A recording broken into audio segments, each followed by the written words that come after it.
नमस्कार दोस्तों, आप सभी का हमारे world news on India channel पे बहुत ही स्वागत है। यदि आप इस चैनल पर नए हैं तो प्लीज़ सब्सक्राइब करना ना भूलिएगा और वीडियो अच्छा लगे तो लाइक और शेयर तो बनता है दोस्तों। तो चलिए चलते हैं आज के टॉपिक पे। एक व्यक्ति को इतने ही पैर फैलाने चाहिए जितनी लंबी चादर हो, बट पाकिस्तानियों को शायद ये मुहावरा कभी समझ में आने वाला नहीं है। नेटफ्लिक्स को क्वेश्चन करते हुए ये पूछ रहे हैं कि क्यों बॉलीवुड की मूवीज़ नेटफ्लिक्स पे ज़्यादा आती है और टीवी सीरीज़ नेटफ्लिक्स पे पॉपुलर है इंडिया की। इसके सामने पाकिस्तान का कोई भी टीवी शो या मूवी नेटफ्लिक्स पे क्यों नहीं आता। इसका जवाब पाकिस्तानी एंकर ने किस प्रकार दिया है, इस वीडियो में आप देख पाएंगे। हमारे पास वर्ल्ड क्लास एक्टर्स हैं, प्रोड्यूसर डायरेक्टर वर्ल्ड क्लास हैं, हमारी म्यूज़िक वर्ल्ड क्लास है। क्या वजह आप समझते हैं कि हमारा जो कंटेंट है नेटफ्लिक्स पे वो नहीं जा पाता है? टेक्निकल इश्यूज़ को अलग करके मैं सिर्फ अगर कंटेंट वाइज बात करूं, जैसे कि ये वाला कंटेंट है, ये तो मतलब it's going to be a hot cake. तो आपको लगता है, क्या लगता है कि क्या वजह है कि हमारा कंटेंट नेटफ्लिक्स पे नहीं बिक रहा? देखिए, दुनिया भर में ना शायद ये बात हमें बुरी भी लगे। हम एक तो एज पाकिस्तानी अपनी गलती मानने में बहुत झिझकते हैं। हम जब तक अपनी गलती मानेंगे नहीं, आगे नहीं बढ़ सकेंगे। तो as as Pakistani film industry हम उस पॉइंट पे नहीं पहुंचे हैं अभी तक। हमारे पास स्टूडियोज नहीं है इतने बड़े जहां हम उस लेवल की चीज़ें बना सकें, नंबर वन। नंबर टू, हमारे यहाँ कोई इंफ्रास्ट्रक्चर नहीं है। हम अभी तक हमारा स्पॉट बॉय है या जो हमारे टेक्निकल टेक्नीशियंस हैं, वो लोग इंश्योर्ड नहीं है। हमारे यहाँ इंश्योरेंस का कोई चक्कर नहीं है। अगर सेट पे कोई मर भी जाता है तो आप अगर मदद के तौर पे कुछ पैसे देना चाहें तो दे सकते हैं, लेकिन ऐसा कोई रूल नहीं है कि उसको वो इंश्योर्ड हो या कंपनी ने उसकी इंश्योरेंस करवा रखी हो। उसके अलावा यहाँ यूनियन का कोई सिस्टम नहीं है। अगर किसी के पैसे फंस गए या कोई डेट नहीं दे रहा या कोई तंग कर रहा है प्रोड्यूसर को, या प्रोड्यूसर किसी को तंग कर रहा है, या डायरेक्टर किसी को तंग कर रहा है, तो हमारे यहाँ डायरेक्टर्स की यूनियन नहीं है, एक्टर्स की यूनियन नहीं है। यहाँ बैकअप डांसर्स जो हैं वो बेचारे भूखे बैठे रहते हैं सेट पे। तो बहुत सारे ऐसे मसाइल होते हैं जो जिनकी यूनियंस जब होती हैं, और दुनिया भर में है, इंडिया हमारे साथ मुल्क है, उसमें भी है, हर चीज़ की यूनियन है। इसीलिए नेटफ्लिक्स उनके साथ काम करता है जिनके यहाँ एक इंफ्रास्ट्रक्चर है बना हुआ, प्रॉपर तरीका है काम का। हमारे यहाँ अभी तक काम बस जुगाड़ पे हो रहा है। और यही हमारी इस पे भी मैं अपने आपको, अपनी इंडस्ट्री को दाद देता हूँ कि इतने बुरे इंफ्रास्ट्रक्चर के साथ इतनी अच्छी अच्छी चीज़ें, इतने अच्छे अच्छे प्रोजेक्ट्स हम बना लेते हैं। ये बहुत बड़ी बात है, कमेंडेबल है। लेकिन अब आ गया है कि हमें उस लेवल पे चले जाना चाहिए, क्योंकि हमारे पास कैमरा वही है जो हॉलीवुड में यूज हो रहा है या बॉलीवुड में यूज हो रहा है। तो हमारे पास सिर्फ कमी इंफ्रास्ट्रक्चर की है। वो जैसे ही आ जाएगा, नेटफ्लिक्स भी हमारे साथ काम करने लगेगा। चलें, बहुत आपने ज़बरदस्त बात की। और यासिर भाई, बेस्ट ऑफ लक आपको इस प्रोजेक्ट के लिए और आने वाले प्रोजेक्ट के लिए भी। इस वादे के साथ हम आपसे रुखसत। यासिर भाई, बड़े अच्छे किरदार आपने निभाए हैं, ह्यूमर भी किया है आपने, इसके अलावा विलेनस भी किया है। हर किरदार में उस किरदार में डूब जाना ही एक प्रोटैगनिस्ट की सबसे बड़ी रिस्पॉन्सिबिलिटी भी होती है। लेकिन ये वाला जो रोल है ना, ये मेरे ख्याल से पाकिस्तान के चंद बड़े बड़े विलन्स में से एक अगर इस शख्स को कहा जाए कि जिसने 100 बच्चों के साथ पहले मोलेस्टेशन की और फिर उनको तेज़ाब में जो है वो कत्ल किया, बहा दिया। कितना मुश्किल है इस किरदार को निभाना यासिर भाई? मुश्किल तो जी एक्टर के लिए हमेशा ही कोई ना कोई किरदार मुश्किल हो जाता है। ये वाकई एक मुश्किल किरदार है। उसकी वजह यह है कि आम जिंदगी में हम सारे लोग, आप, मैं और जितने लोग, हम लोग आम लोग हैं, और हमारे जहनों में कभी ऐसे शैतानी ख्यालात जो है, इसका 1% भी शायद नहीं आता है। तो ऐसे आदमी का किरदार अदा करने के लिए आपको जो प्रिपरेशन करनी होती है या जो अपनी सोच में तब्दीली लानी होती है, सिर्फ उस पॉइंट के लिए जिस वक्त कैमरा ऑन होता है, ये बहुत मुश्किल काम है। और वो एक्सप्रेशन देना, उस सोच में जाना, ये बड़ा ही डिफिकल्ट रहा मेरे लिए।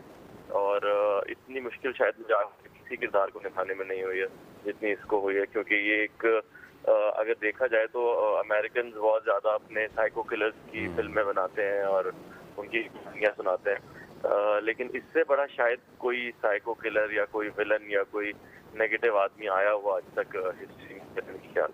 यासिर भाई, हमने देखा है कि जब भी इस तरह की कोई मूवीज़ बनती हैं, बतौर हीरो या बतौर विलन या बतौर लीड कास्ट, उसकी रिसर्च एक तो बड़ी इंपॉर्टेंट होती है। दूसरा ये कि आपको पर्सनली कैसा फील हुआ है कि जब भी आप ये कोई इस तरह का रोल प्ले कर रहे थे, वो जब आपने कंप्लीट कर लिया, उसके बाद आप बैठे और आपने सोचा यार ये कैसे हो गया, और आप उस ट्रांस में चले गए कि जिस वक्त ये हो रहा होगा क्या ही तो दहशत होगी उस वक्त। मेरे लिए लकी मैं यूँ साबित हुआ हूँ कि वो हमारे जो डायरेक्टर हैं अबू लेहा, उन्होंने बहुत रिसर्च कर रखी थी इसके बारे में और उन्होंने किताब भी लिखी थी इसकी ज़िंदगी पे। तो वो किताब फिर स्क्रिप्ट की शक्ल में आई, स्क्रीन प्ले की शक्ल में आई।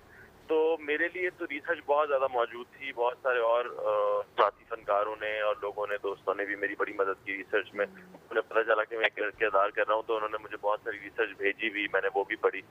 तो बहुत सारी रिसर्च हो रखी है जावेद इकबाल के बारे में। तो मैंने सब पढ़ने के बाद, चूँकि उसका कोई ऐसा इंटरव्यू या कोई ऐसी हमारे पास वीडियो क्लिप मौजूद नहीं है कि आप उसे देख के कॉपी कर सकें, तो वो नहीं कर सकते थे। तो सिर्फ अंदाजे ही लगा सकते थे कि वो कैसा था। सबसे जो इम्पोर्टेंट बात थी और सबसे डिफिकल्ट भी यही थी कि वो एक आम इंसान था। अगर वो एक आम इंसान ना दिखता तो शायद वो पहले कत्ल के बाद ही पकड़ा जाता। वो साइको किलर अगर दिखता तो वो शायद बहुत जल्दी पकड़ा जाता। उसकी कामयाबी मैं कहूँगा कि वो 100 बच्चे मारने के बाद भी पकड़ा नहीं गया, बल्कि उसने खुद एतराफ़ जुर्म किया। तो उसकी वजह ये थी कि वो दिखने में एक बहुत आम इंसान था, एक बिल्कुल रोजमर्रा के आम इंसान जो आप देखते हैं वो वाला इंसान था। तो इस तरह के इंसान का दिखना और फिर उसका कॉन्फिडेंस ये वाला होना, तो वो उसको मिक्स करना बड़ा मुश्किल काम था। तो बाकी जो आप कह रहे हैं कि वो जब फिल्म शूट हो गई, तो फिल्म के दौरान ये होता था कि या मुझे या मेरे सामने वाले साथी अदाकार को, हमें हर डायलॉग पर जो है ना गूज बम्स आ रहे होते थे, क्योंकि एक तो डायलॉग लिखे हुए इतने अच्छे हैं अबू लेहा ने कि मजा आ जाएगा जब आप फिल्म देखेंगे इंशाल्लाह। तो यासिर, ये फिर मूवी रिलीज कब हो रही है? कितना मजीद इंतजार शायकीन को करना पड़ेगा? देखिए, शायकीन को इंतजार सिर्फ सिनेमा खुलने का करना पड़ेगा, जिसमें हमारा कोई हाथ नहीं है। ये गवर्नमेंट से आप अपील करें कि जब एक फ्लाइट में भर भर के और बस में भर भर के लोग इधर से उधर जा सकते हैं, तो मेरे ख्याल में रेस्टोरेंट्स की तरफ सिनेमा भी खोल देने चाहिए, ताकि एंटरटेनमेंट जो रही सही बची है हमारे पास वो हमें मिल जाए। वरना इतनी बड़ी बड़ी फिल्म्स हैं, मौला जट है और पंजाब नहीं जाऊंगी, लंदन नहीं जाऊंगी, और कायदे आज़म जिंदाबाद है, और मेरी एक और फिल्म है अपना पीछे तो देखो। तो इस तरह की बहुत सारी फिल्में हैं जो बनी हुई हैं और पुरानी हो रही हैं, उनको मेरे ख्याल में दिखाने का मौका। इस वीडियो में आपने देखा होगा कि किस तरीके से पाकिस्तानी एंकर ने ये समझाने की कोशिश की है कि हमारे यहाँ ना तो कोई कल्चर है, ना ही प्रोफेशनलिज्म, जिसके देखते हुए नेटफ्लिक्स पाकिस्तान में कोई भी टीवी सीरीज़ प्रोड्यूस करे। पाकिस्तानी हर जगह इंडिया से कंपेयर करते हुए पाए जाते हैं, बट ये शायद भूल जाते हैं कि उनकी औकात नहीं है इंडिया से कंपेयर करने की। कंपैरिजन दो बराबरी के लोगों के बीच में होती है, न कि भिखारिस्तान पाकिस्तान और इंडिया के बीच में। अब एक ऐसा देश जहाँ न तो लॉ है न ही प्रोफेशनल सिस्टम, बट ये उम्मीद करते हैं कि दुनिया की सबसे बड़ी कंपनी जो कि OTT प्लेटफॉर्म पे अवेलेबल है, नेटफ्लिक्स, वो पाकिस्तान में काम करे। इस पर आप लोग हंसे या रोए, बट पाकिस्तानी ये सीरियसली मानते हैं कि पूरी दुनिया में सबसे पॉपुलर और सबसे बेस्ट जगह पाकिस्तान ही है। इसी कारण ये इतने बेवकूफ़ी भरे क्वेश्चन अपने ही टीवी शो में लाइव के दौरान करते हैं, और फिर बेइज्जती के बाद भी कितनी ढटाई से टीवी पर हंसते हुए दिखाई देते हैं। इन बेवकूफ़ों के बारे में आपका क्या ओपिनियन है, प्लीज़ कमेंट में शेयर कीजिएगा। वीडियो अच्छा लगा हो तो लाइक और शेयर करना ना भूलिएगा। जय हिंद, जय भारत।